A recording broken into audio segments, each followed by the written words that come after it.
క్రమశిక్షణ అంకితభావంతో పార్టీ కోసం పనిచేస్తానని చిత్తూరు పార్లమెంట్ నియోజకవర్గ తెలుగుదేశం పార్టీ అధ్యక్షులుగా నియమితులైన షణ్ముఖరెడ్డి పేర్కొన్నారు. జిల్లా అధ్యక్షులుగా నియమితులైన మొట్టమొదటిసారి స్థానిక పల్మనేరు శాసనసభ్యులు అమర్నాథ్ రెడ్డిని కలిసి ధన్యవాదాలు తెలిపారు. ఈ సందర్భంగా ఆయన మాట్లాడుతూ సామాన్య కార్యకర్తకు తగిన గుర్తింపునిచ్చే పార్టీ తెలుగుదేశమని, అందుకు తనకు జిల్లా పదవి దక్కడమే నిదర్శనమన్నారు. తనపై నమ్మకంతో అధ్యక్ష పదవి కట్టుబెట్టిన పెద్దల నమ్మకాన్ని వమ్ము చేయకుండా పనిచేస్తానని పేర్కొన్నారు. ఇక ప్రభుత్వానికి ప్రజలకు వారధిగా ఉంటూ సమస్యల పరిష్కారానికి కృషి చేస్తానని, తనకు సహకరించిన జిల్లాలోని ఎమ్మెల్యేలందరి చేత శభాష్ అనిపించుకునేలా పనిచేసి పార్టీ పటిష్టతకు పనిచేస్తానన్నారు. ఈ సందర్భంగా స్థానిక నేతలు ఆయన్ను సన్మానించారు.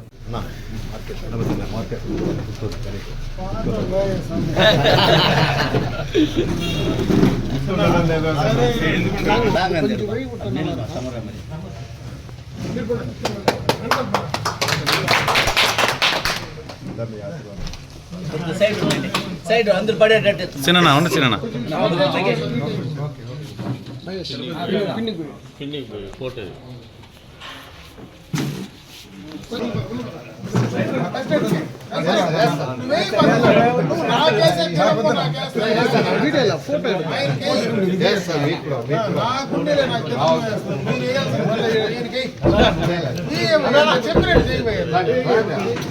అన్నం నుంచి నేనేం చేసలేదు.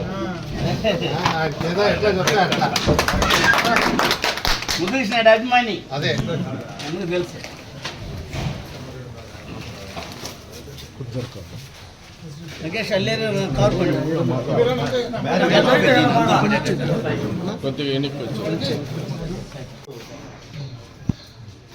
క్రమశిక్షణతో అంకిత భావంతో పార్టీకి పనిచేస్తే అతి సామాన్యులు కూడా అందలం ఎక్కించే పార్టీ ఏదైనా భారతదేశంలో ఉందంటే ఆ ఒక్క తెలుగుదేశం పార్టీతోనే సాధ్యము.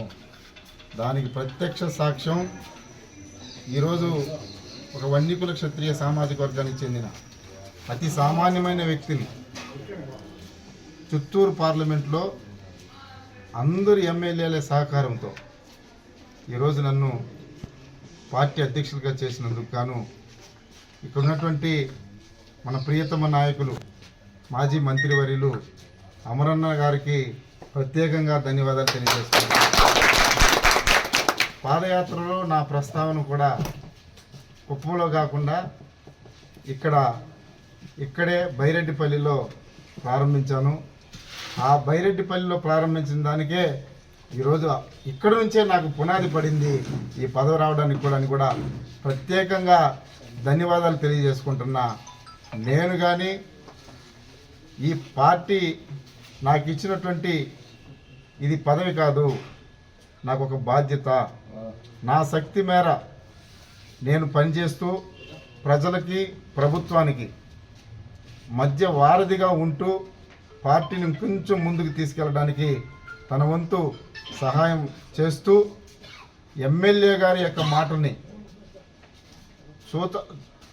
తప్పకుండా క్రమశిక్షణతో మెలుగుతూ వారు నన్ను ఏకగ్రీవంగా సిఫార్సు చేసిన దానికి వారి దగ్గర నుంచి కూడా శభాష్ అనిపించుకునే విధంగా నేను పనిచేస్తానని చెప్పి ఈ సందర్భంగా అన్నకు కూడా ప్రామిస్ చేసుకుంటూ తప్పకుండా నా మీద ఉంచినటువంటి నమ్మకాన్ని వమ్ము చేయకుండా నేను మీకు కూడా పర్వాలేదు షణ్ముఖరెడ్డిని పెట్టిన దానికి కొంచెం ప్రతిఫలమే వచ్చిందని కూడా చెప్పుకునే విధంగా పనిచేస్తానని చెప్పి దానికి మీ వంతు సహాయ సహకారం ఆల్రెడీ సహాయ సహకారాలు కూడా అయిపోయినాయి.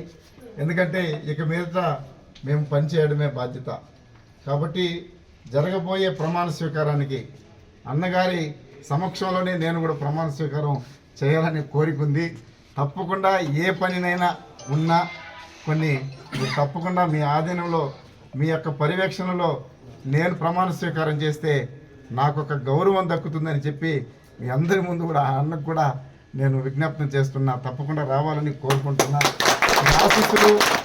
మీ ఆశీస్సులు ఎల్లప్పుడూ నాకు ఇదే విధంగా ఉండాలని, నేను ఏ పార్టీ లైన్ తప్పినా మీరు నన్ను పిలిచి దానికి మీరు ఒక కారణం అడిగి తెలుసుకోవచ్చని, నేను ఒక అధ్యక్షుడిగా కాకుండా మీ నీడలా వెన్నంటూ ఉంటూ పార్టీకి ముందుకు తీసుకెళ్తానని కూడా ఈ సందర్భంగా తెలియజేసుకుంటున్నా.